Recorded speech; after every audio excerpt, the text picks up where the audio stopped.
प्रेमानंद जी के प्रवचन सभी लोग सुनते हैं, तो वो क्या कहते हैं कि साहब बोले वो तो ये राधा रानी की लीला है, लीला है तो बोले मैं चल रहा हूं।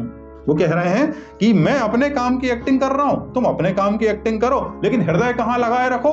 बोले राधे राधे में लगाए रखो। तो दुनिया का जो सबसे बड़ा आश्चर्य है, युधिष्ठिर से पूछा गया कि भैया आश्चर्य क्या है? युधिष्ठिर कहता है कि सबको पता है कि मर जाना, फिर भी उसकी जीने की आस नहीं छूटती।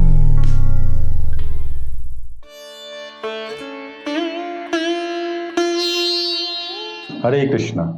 अब अगले श्लोक में भगवान कह रहे हैं, अव्यक्तः अयम अचिन्त्यः अयम अविकार्यः अयम उच्यते तस्मात् एवं विदित्वा एनम न अनुशोचितुम अर्हसि।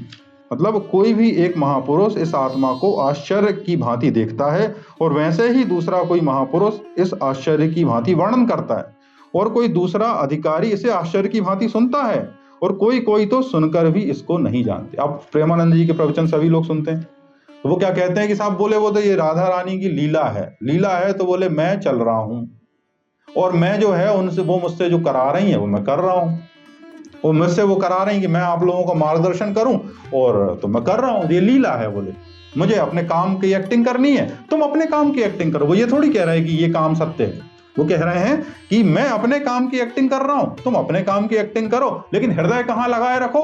बोले राधे राधे में लगाए रखो।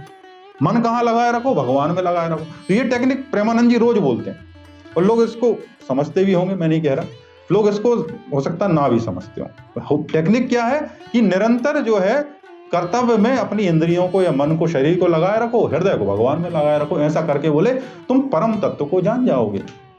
और भगवान यहाँ क्या कह रहे हैं कि कोई व्यक्ति इसको आश्चर्य की भांति देखता है, और कोई व्यक्ति इसको आश्चर्य की भांति सुनाता है, और कोई व्यक्ति इसको आश्चर्य की भांति सुनता है, और कोई व्यक्ति तो इसको सुनकर भी इसको नहीं मानता, नहीं जानता। मतलब बड़ी ही एक आश्चर्य की बात चल रही कि कहीं ना कहीं बड़ा आश्चर्य है। तो दुनिया का जो सबसे बड़ा आश्चर्य है, युधिष्ठिर से पूछा गया कि भैया आश्चर्य क्या है? युधिष्ठिर कहता है कि सबको पता है कि मर जाना, फिर भी उसकी जीने की आस नहीं छूटती। नहीं, तो सबसे बड़ा आश्चर्य तो यही है कि मृत्यु बिल्कुल तय है, वो कभी भी आ सकती है। इतनी तय वस्तु या इतनी तय जीवंत की घटना है जो हमारी हो ही जानी है, जिसको कोई नहीं रोक पाया, उसके बाद भी हम इसको झुठला लेते हैं। थोड़ी देर के लिए शमशान में जाते हैं, कोई मर गया है, आसपास का लोग है, तो वहां जाके हम चर्चाएं करते हैं कि अरे ये तो शराब पीता था इसलिए मर गया। कोई कहेगा अरे यार ये तो जो है इसका काम ठीक नहीं थे, इसका जो है वो टेंशन में रहता था, इसकी बीवी ठीक नहीं थी। तो कोई भी अपन ने जस्टिफाई किया कि ऐसा वैसा, जबकि मृत्यु आ ही जानी है, मृत्यु रुकनी नहीं है। तो हम ऐसे वैसे कर करा के जो है फिर से भूल जाना चाहते हैं, और फिर से जीने की याद में चल देते हैं कि भाई ऐसा होगा और हम जी लेंगे। तो और जो व्यक्ति इसको जान जाता है तो उसको पता चलता है कि यार मैं कितना मूर्ख था। कई भक्तगण भी होते हैं जो, अभी सबसे ज्यादा तो प्रेमानंद जी की वीडियो चलते हैं, तो उनमें आप देखना कि प्रेमा महाराज जी जो है, मैं पहले बड़ा दुखी रहता था, और आजकल जब से आपके प्रवचन सुने, जब से मैंने राधा नादे करना शुरू किया है, जब से मेरे जीवन में बड़ा खुश सुख आ गया है। तो यदि उस व्यक्ति में और गहराई आ जाए तो वो क्या कहेगा, अरे यार मैं इतना दुखी क्यों था?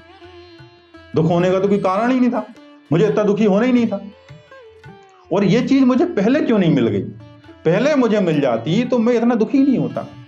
तो अब यदि उसको दुख होता है तो उसको इस बात से आश्चर्य होता है कि मैंने जिंदगी की 20 साल 30 साल इस चीज को क्यों नहीं किया, क्यों भगवान का नाम जप नहीं किया, क्यों संतों की वाणी नहीं सुनी, और यदि मैं पहले सुन लेता तो इतना परेशान रहा, इस बिजनेस को लेकर, परिवार को लेकर इतना परेशान नहीं होता। तो फिर आश्चर्य की भांति अपने ही जीवन को देख सकता है, और आश्चर्य की भांति जो वाकई में ज्ञानी है वो सुना रहा होता है, उसको लगता होता है कि अरे यार मैं जो है साधारण सी बात कर रहा हूं, और आश्चर्य की बात है कि इतने लोग सुन भी रहे हैं, और आश्चर्य की बात है कि इतने लोग सुनने के बाद भी इनको कुछ नहीं हो रहा, ये भी आश्चर्य है। और इतने लोग सुन रहे हैं, ये भी एक आश्चर्य है।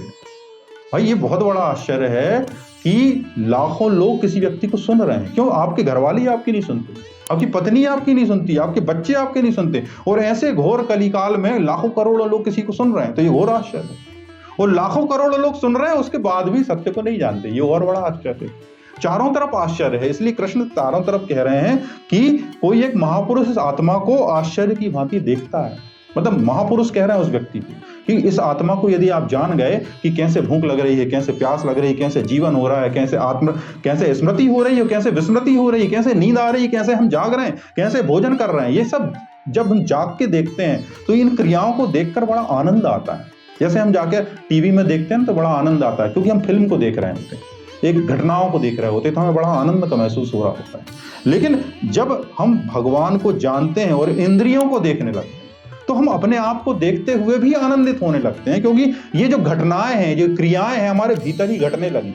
तो हमको देखने में लग रहा होता है कि ये भूख आ रही है, थोड़ी देर बाद हमें लगेगा ये क्लेश हो रहा है, हमारे शरीर में दर्द हो रहा है। दर्द तो हो रहा है, लेकिन आप उस दर्द को होते हुए भी देख रहे हो।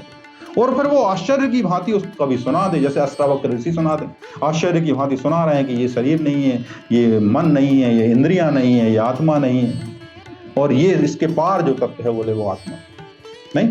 तो ऐसे अष्टावक्र ऋषि इसको बड़े आश्चर्य से सुना रहे होते हैं, और ऐसे ही कुछ लोग इसको आश्चर्य से सुन रहे हैं। फिर भी सब लोग इसको नहीं मानते, क्योंकि भगवान की माया है कि सब लोग माया में ही लिपटे रहते हैं, और उनको जो है उसी में आनंद आ रहा होता है जिस जीवन को वो लोग जी रहे होते हैं। सुनने के लिए बहुत बहुत धन्यवाद। हरे कृष्णा।